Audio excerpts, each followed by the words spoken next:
এই কুমড়ো গাছটা ছাদের এই টবেটায় আপনা থেকে হয়েছে। পাতাগুলো বেশ বড়, সতেজ এবং বেশ চটপট একটা দড়ি ধরে উঠে যাচ্ছে দেখে আজ একটু ওর বেড়ে ওঠার ব্যবস্থা করে দেবো।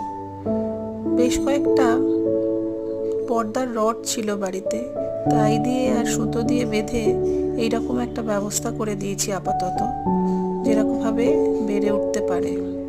পাতাগুলো বেশ অনেকগুলো বড় হয়ে গিয়েছে, তাই আজকে ওর মাথার ডগাটা একটু কেটে দেবো।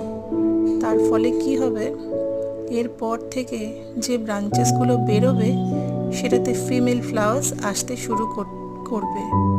এই যে দেখুন, কেটে দিলাম। আর এই কাটা অংশটায় একটু অ্যালোভেরার জেল লাগিয়ে দেবো, যাতে ফাঙ্গাল ইনফেকশন না হয়। ফলে অ্যালোভেরাটা ভীষণই কাজ করে এক্ষেত্রে। নমস্কার।